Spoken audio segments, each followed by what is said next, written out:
દર્શક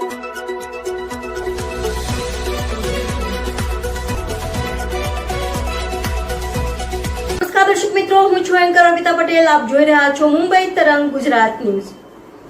જોતા રહો ગુજરાતની તમામ અપડેટ સૌથી પહેલા મુંબઈ તરંગ ન્યૂઝ ચેનલ પર.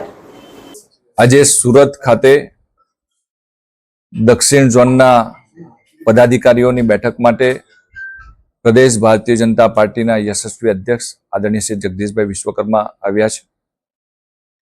આગામી સ્થાનિક સ્વરાજની ચૂંટણીને ધ્યાનમાં રાખીને મંડળથી લઈને જિલ્લા સુધીના બધા જ કાર્યકર્તાઓને ઝોન્સ મળવાનું થાય એ પ્રકારે એમનો ગુજરાત પ્રદેશની અંદર પ્રવાસ ચાલી રહ્યો છે. અને આજે શરૂઆત દક્ષિણ ઝોનથી થઈ છે.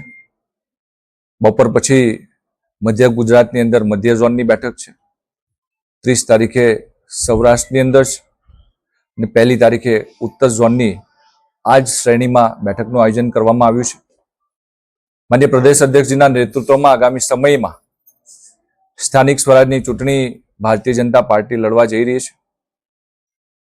જે રીતે ગત 2021ની અંદર ભારતીય જનતા પાર્ટીએ જે વિજય મેળવીને ઇતિહાસ બનાવ્યો હતો, એ નવો ઇતિહાસ બનાવવા માટે થઈને ભારતીય જનતા પાર્ટીના કાર્યકર્તાઓ, દરેક કાર્યકર્તાઓ પ્રદેશથી લઈને બૂથ સુધી બધા કામ કરે એ ધ્યેય સાથે માન્ય પ્રદેશ અધ્યક્ષજીનો પ્રવાસ ચાલી રહ્યો છે.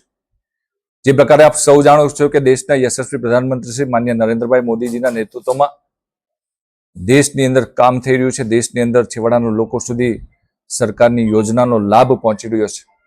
ત્યારે ગુજરાતની અંદર પણ રાજ્યના માન્ય મુખ્યમંત્રી શ્રી ભૂપેન્દ્રભાઈ પટેલ સાહેબના નેતૃત્વમાં ભારતીય જનતા પાર્ટીની સરકાર કામ કરી રહી છે.